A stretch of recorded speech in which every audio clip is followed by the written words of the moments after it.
Di dalam video kali ini, saya akan berkisah tentang lika-liku kehidupan cinta yang berakhir dengan sangat amat tragis, yang melibatkan sepasang kekasih asal NTT, yang dimana salah satu pemicu kejadian ngeri ini disebabkan oleh rasa cemburu yang tak lagi bisa terbendung.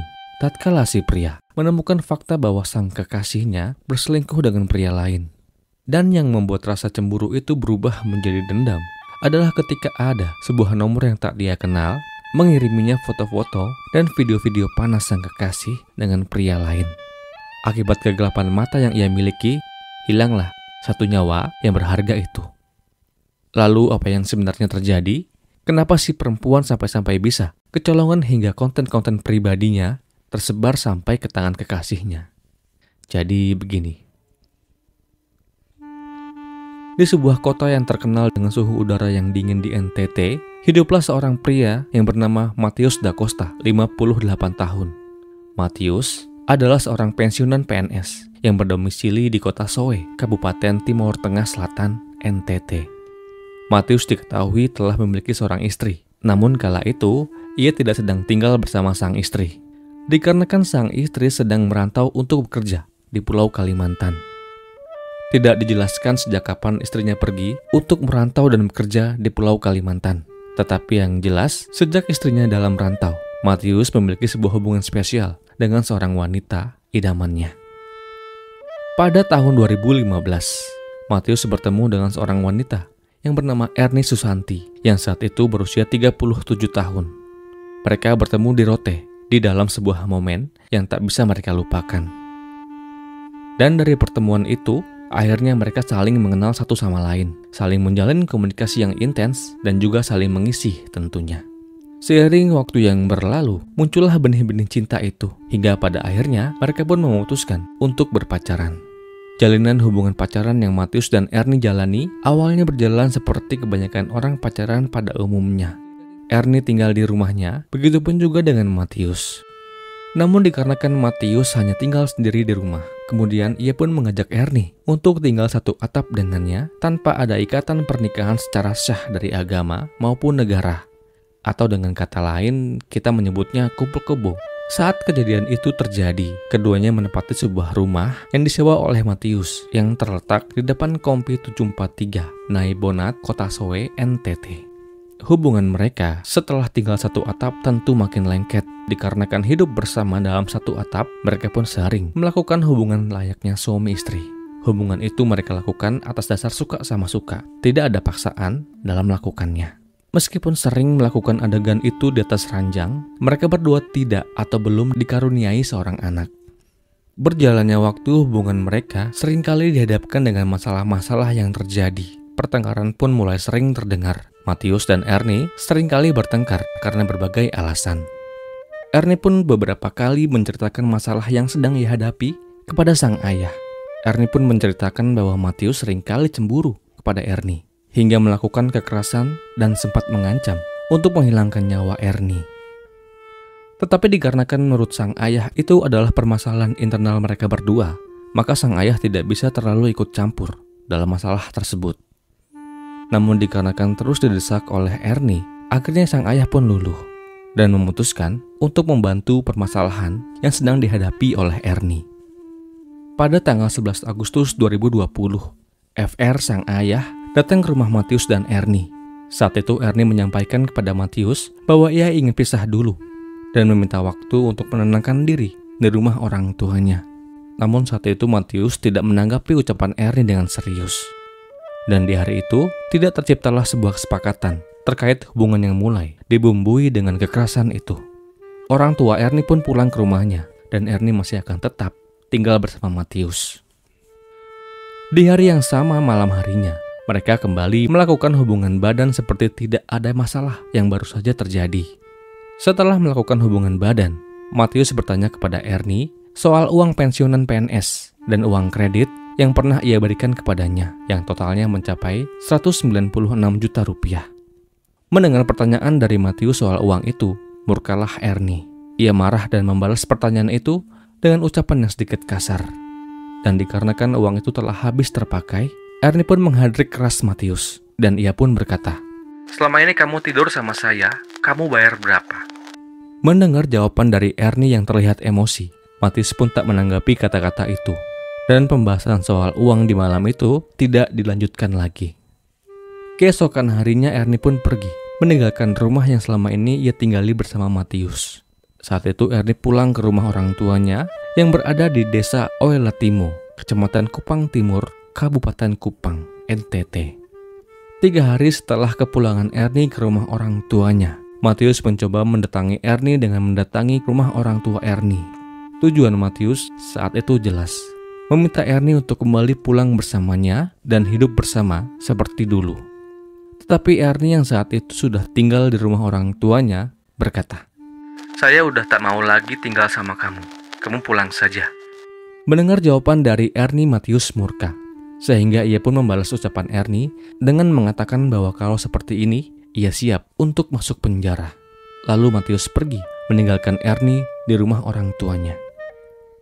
17 Agustus tahun 2020, atau 3 hari setelah Matius meminta Ernie untuk pulang bersama dirinya.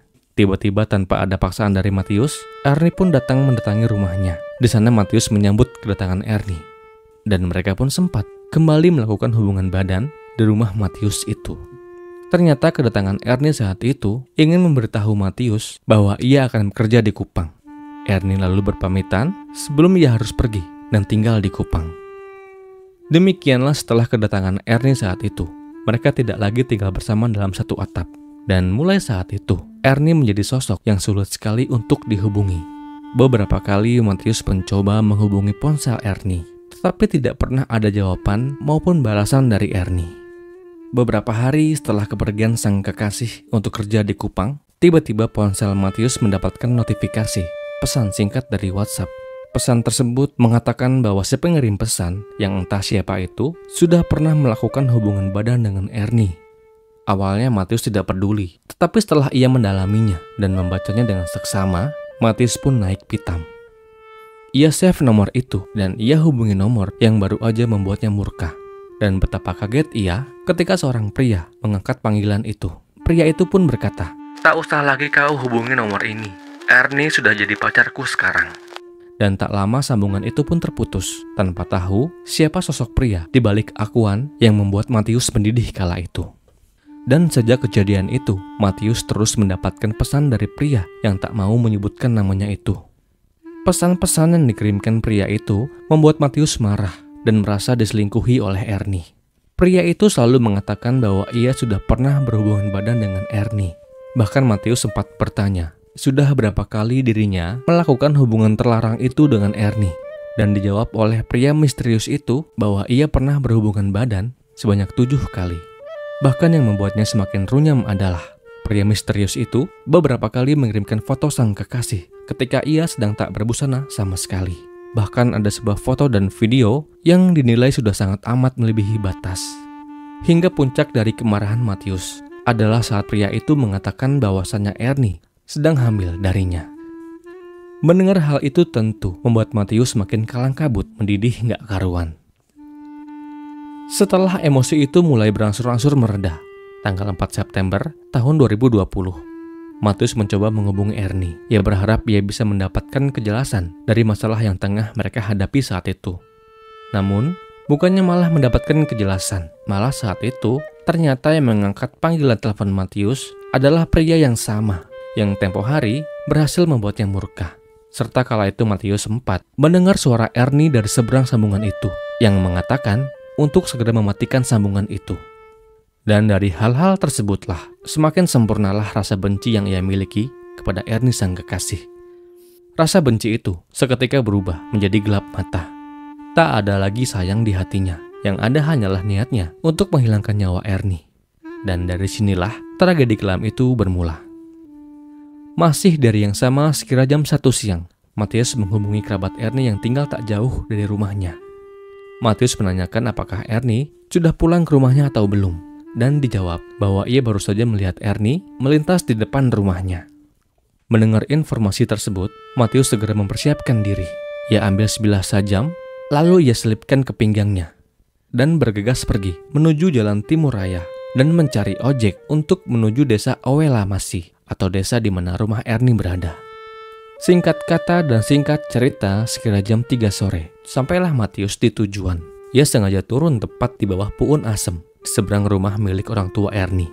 Dari situ Matius mencoba mendekati rumah orang tua Ernie dengan memutar dari samping kanan rumah. Matius sempat melihat Ernie sedang berada di ruang tengah bersama sang adik.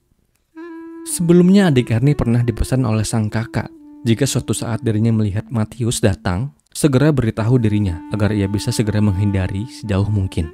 Dikarenakan Ernie tahu bahwa Matius berniat berbuat jahat kepadanya.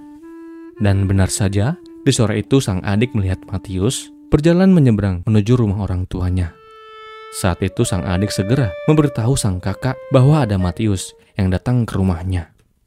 Namun semuanya terlambat ketika secara tiba-tiba Matius muncul dari pintu samping rumah sambil berkata, "Oh, kamu sudah pulang ya?" Tanpa menjawab sapaan dari Matius itu, Ernie pun segera berlari dari Matius menuju arah depan rumahnya. Sang adik pun sama, berhamburan saat Matius datang. Saat itu sang adik melarikan diri ke arah pintu belakang. Melihat Ernie yang tiba-tiba berlari, Matius tidak tinggal diam. Ia segera bergegas mengejar Ernie hingga sempat meraih rambutnya, yang lalu berhasil membuat Ernie terjambak dan terjatuh. Melihat target utamanya tersungkur di tanah, tak kemudian disia-siakan oleh Matius untuk mengeluarkan sajamnya dan mengeluarkan sajam itu ke arah tubuh Ernie berkali-kali tanpa ampun. Satu sajam dari Matius berhasil mengenai bagian leher Ernie. Noda merah membanjir kala itu. Ernie tidak bergerak dan ia pun dipanggil Tuhan Yang Maha Kuasa saat itu juga. Sebelum meninggal dunia, sang adik dan ibu tiri Ernie yang saat itu sedang berada di pintu belakang rumah sempat mendengar teriakan Ernie yang menyebut kata mama. Mereka yang mendengar ucapan itu segera menghampiri suara itu, namun itu juga terlambat ketika mereka menyaksikan sendiri bagaimana Matius dengan teganya kan sajam itu ke tubuh Ernie berkali-kali tanpa ampun. Segera sang ibu berlari menuju arah kebun untuk menyampaikan kepada suaminya tentang peristiwa kelam yang terjadi di sore itu. Teriakan-teriakan yang menggema di rumah Ernie sore itu membuat Matius panik sejadi-jadinya dan segera melarikan diri. Saat itu ia melarikan diri ke arah perkebunan yang terdapat di belakang rumah Ernie. Ketika dirasa sudah cukup jauh dari TKP, Matius sempat berhenti untuk menguburkan sajam yang baru aja ia pakai. Dan ia pun juga sempat membakar celana dan masker yang ia gunakan. Merasa aman sudah menghilangkan barang bukti yang ia gunakan, Matius pun pergi menuju Jalan Timur Raya dekat pabrik Batako di tanah Sasando. Selanjutnya ia menumpang mobil dump truck dan pergi ke rumah saudaranya di desa Vavioban dan tiba sekitar jam 9 malam. Atas peristiwa yang baru saja terjadi itu, sang ayah segera melaporkan kejadian itu kepada pihak polisian. Tak lama dari laporan itu, Pak Polisi pun datang dan mengevakuasi tubuh Ernie untuk diperiksa lebih lanjut di rumah sakit. Pak Polisi yang bergerak cepat segera melakukan olah TKP dan mencari Matius selaku terduga pelaku atas penghilangan nyawa Ernie. Saat itu Matius sempat ingin kabur ke Timur Leste, namun berhasil ditangkap tim Buser Polres Kupang. Dari perbuatannya tersebut, akhirnya Pengadilan Negeri Oyela Masih melalui majelis hakimnya menjatuhkan vonis penjara seumur hidup kepada Matius da Costa. Semoga dari kisah ini kita bisa belajar dan mengambil hikmahnya. Dan untuk keluarga korban, saya pribadi mengucapkan duka yang mendalam. Mohon maaf jika ada perkataan yang kurang tepat serta kurang tepat dalam penyampaian kisah ini. Jika ada pendapat yang berbeda, silahkan ketikkan di kolom komentar. Dan kisah ini pun berakhir.